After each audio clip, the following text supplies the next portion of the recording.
Let's make an almost homemade vegan pot pie. In a heat-proof bowl, we're going to take a half cup of plant protein strips, that's just TVP, and to that we're going to add 1 teaspoon of chicken broth mix. And we're going to cover that with some hot water, just enough to cover, and then maybe an extra inch on there. And then we're going to set this to the side and let it hydrate for about 20 minutes or so. Trying out this chicken seasoning from Plant Basics. They covered up the label with their label, but it seems like it's pretty good stuff. It came pretty highly recommended. I'll have links to this in the description below. Now time to make our sauce. And for that, we're going to use half a cup of cashews, half cup of soy milk, unsweetened please, 2 teaspoons of thyme, 2 teaspoons of sage, some fresh cracked black pepper please, 1 teaspoon of salt. This is just to add a little extra flavor. And then we blend it up. Next we have 2 cups of frozen vegetables. I'm going to microwave for about 1 minute. When the sauce is done, mix it with those vegetables. Somehow I forgot to turn the camera back on, so you don't get to see all of the pouring of the sauce, but you do get to see me mix it up.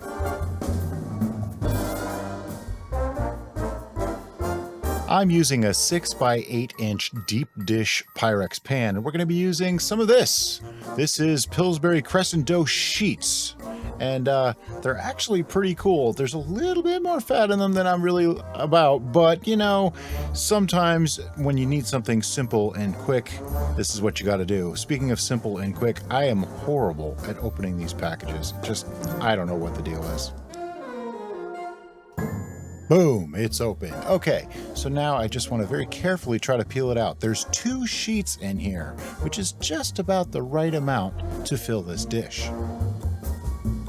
If it tears a little, it's okay. See, that tore slightly. It's just the way it is. I do like to spread it out on a cutting board of some kind though, so I can get it completely flat before adding it to the pan itself. See, just those edges, you got to be a little bit careful. Get out of there. All right, there we go. Now you got to find the edges of these sheets. Once you do, you just sort of peel it back a little bit, and they do separate. I mean, if you've ever made the crescent rolls before, you know how they work. They're kind of just all rolled up together, and see, it's coming apart, no problem. We do have the little tear there. Just be careful around that. Not a big deal, not a problem. Roll it out. See, there's holes because it sticks. Don't worry, not a big deal. We got 1 big sheet. I was wrong. There's only 1 sheet in there, and I cut it in half to make 2. Fix those little holes. Get it nice and flat. Like I said, just cut it in half. I'm just using a dough scraper here. That's mostly in half. I could see, obviously, the right-hand side's bigger, but we won't worry about that. We bring in our deep dish, and as much as I hate to do it, just give it a couple of sprays of oil just to make sure it doesn't stick to the bottom. Maybe used a 1/4 teaspoon or so. And I'm going to put the smaller of those 2 halves on the bottom, almost like I meant to do one a little bit bigger, huh? I didn't really, but you can totally just go with that story if you prefer. Just kind of press it into the corners, make sure there's no air pockets in there. And yeah, see, that looks all kinds of nice. Then we're going to bring our sauce and vegetable mix over, and we're going to get the TVP plant pieces. We're going to drain those off, get rid of all that excess liquid because we don't need it. Now that it's drained, add them to the mixture. Give it a good thorough mix. You want a little bit of the sauce all over those pieces. Make sure everything is coated. As you can see, this is definitely a weeknight after works type of meal because it just comes together super, super fast. And this is made for 2, really. I mean, you could probably get 3 servings out of this, maybe even 4. We get 2 usually. And then just fill that dish. Take all that filling, all that sauce, get it all in there.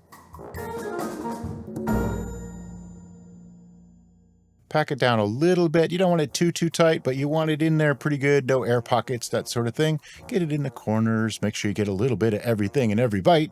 And then we take our lid piece of pastry and we slide that over the top, and probably have to readjust it because we did it wrong the first time.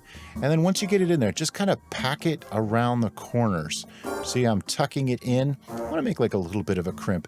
It doesn't actually perfectly match up to the top and bottom, and that's okay, because when you're eating it, you won't notice. But just try to crimp it around the edges. If it folds over on itself, don't worry about it. You can be as pretty as you want to be, but this is supposed to be super quick and easy and delicious. I never said it was going to be absolutely beautiful. Then grab a paring knife and just cut a couple of vent holes in it.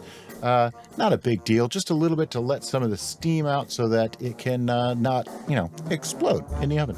While this is happening, you should have your oven preheated to 375 degrees Fahrenheit, and then we're going to bake this for 25 minutes. When the 25 minutes is up, take it out, put it on a hot plate, let it sit for about 10 minutes to cool before we do the cutting.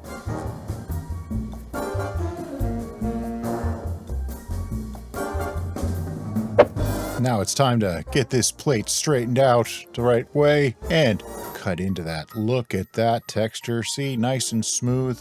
But gotta take a bite to know for sure. I'm gonna call this one success. As always, thanks so much for watching. We'll see you next time on the Bistro.